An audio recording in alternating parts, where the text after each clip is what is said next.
Yeah, a bad game. Bad game with one incredible play at the end, I guess, depending on how you're looking at it.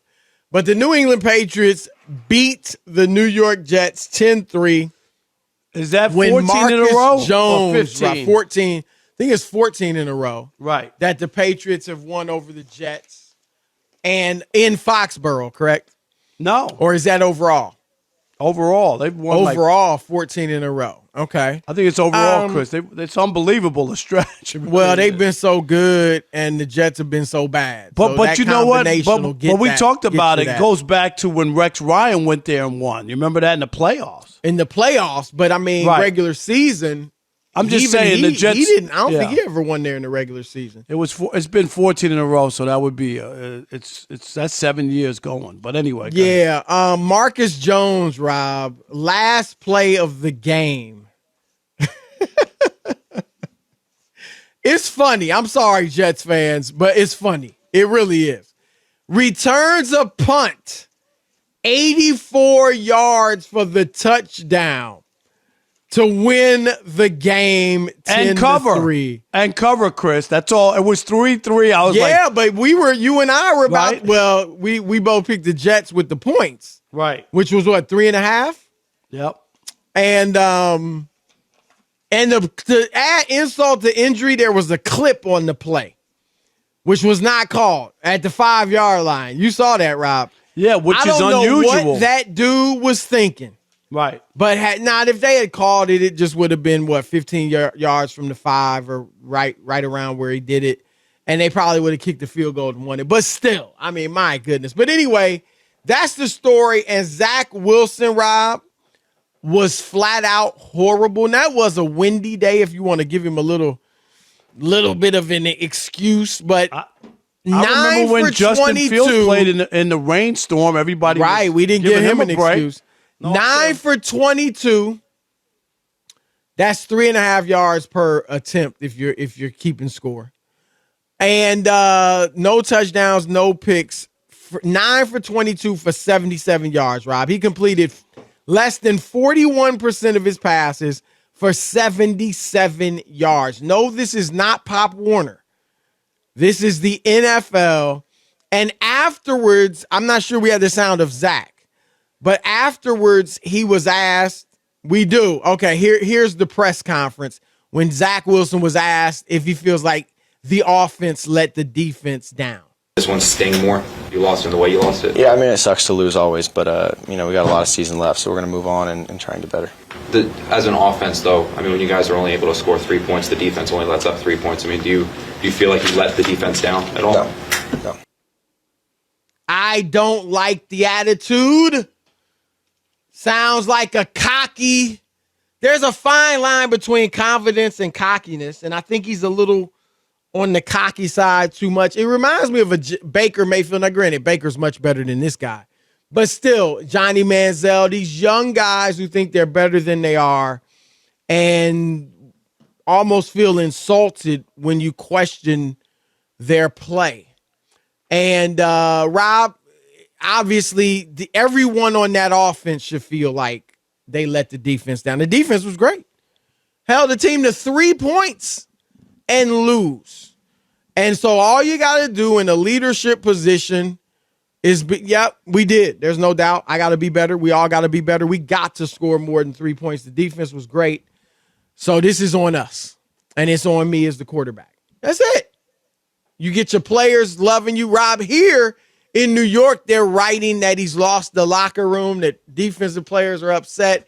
And now Robert Saleh, the head coach, who's done a very good job, Sunday he said after the game that Zach was their quarterback, that they're not thinking about going elsewhere. But today he was non-committal. Here's Coach Robert Saleh. Start off by just stating what your quarterback plans are for this week and explain why. I've just been dealing with so many different things right now. I'm going to get to the tape and just evaluate everything, and I'll leave it at that. We're keeping everything on the table over the next couple of days. So you're not committing to Zach as your starter for Sunday? Not right now, not until I'm done evaluating everything. Ooh. Mistake. Prisoner of the moment. I don't like this at all. because I don't like their alternatives. Because if you put in, what was that kid's name? White? Mike White. And then who's the veteran they got there? Joe Flacco. Joe Flacco, who's won a Super Bowl, Chris, but if he was any good, would be starting, and he's no good anymore. You just got to be careful. I get it. It's a terrible stinker. You hate to lose like that where your defense plays well. But just be careful what you wish for, because if you put one of those other two guys in and it doesn't go right, you could have a problem on your hand. And this is the only thing, Chris. They've been winning. They didn't Not win because of him. No, but we talk about it all the time, though. Don't we talk about it with Jimmy G? How many playoff games he won with no touchdowns? I mean, I'm not trying to give Zach Wilson a pass or whatever. I'm just saying, as the Jets, be careful what you wish for with the other two guys at quarterback. Because if you put in Joe Flacco and he throws 3 picks next week, then what, Chris? Then what are you going to do? Go to Mike White? Or are you going to evaluate Joe Flacco too? So I'm just saying, be careful if you don't have that guy to make that real switch. Zach, I looked at it. Somebody sent me numbers, Chris, today. Zach Wilson, his numbers are as bad. Are you ready for this? His numbers are horrible. Yeah, but you know who he lines up with? Who? Jamarcus Russell. Well, through the first 20 starts. No, I'm just saying. No. I'm just saying. But I'm saying Russell was horrible. No, but I'm saying, but you gotta have. What are you doing? What are you doing? The obvious reactionary thing is, I don't know. Everything's on the table. I don't know. I need to see the film. I'm just saying that you got to be careful with that, because I don't think they have. Those other two guys don't do anything for me. That's what I'm saying. So if Saleh believes in Joe Flacco and he's going to take him there to the promised land and you're going to bench Zach Wilson, then fine, make that move. But if act like they can't go back to Zach Wilson.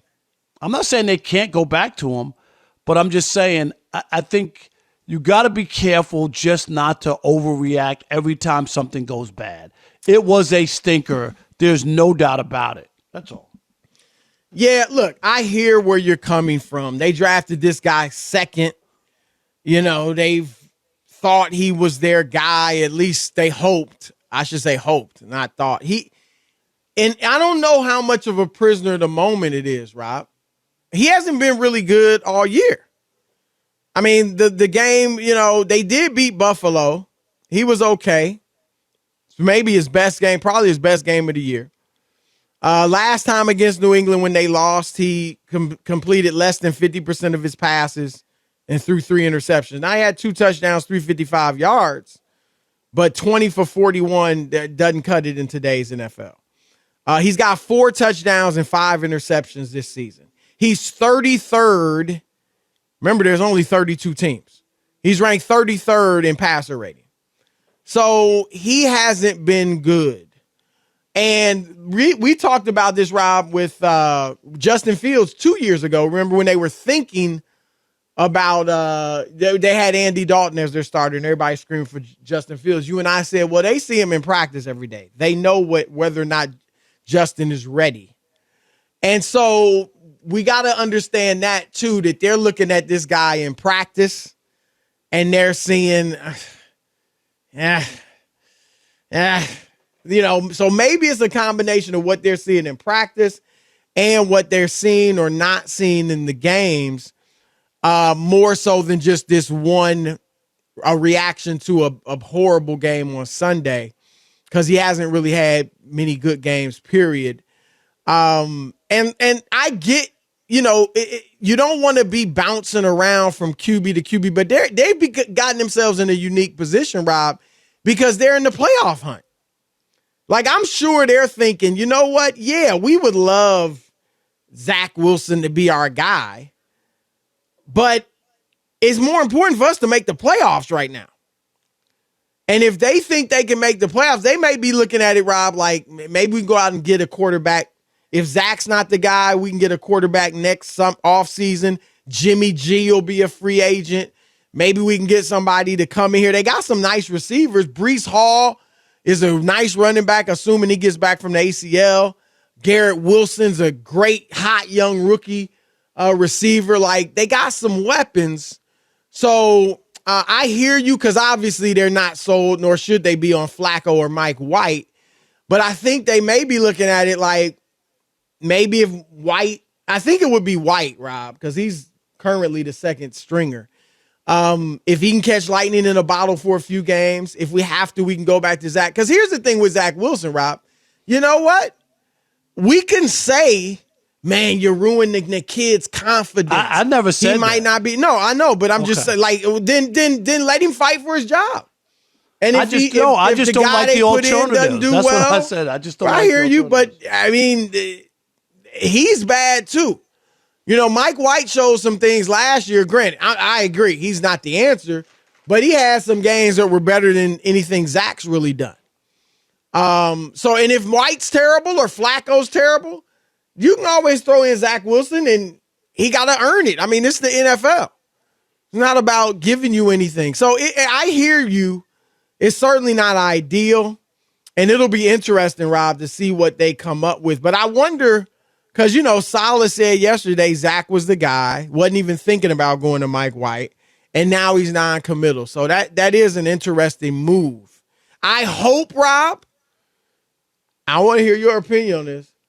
I hope this is not a reaction to the media.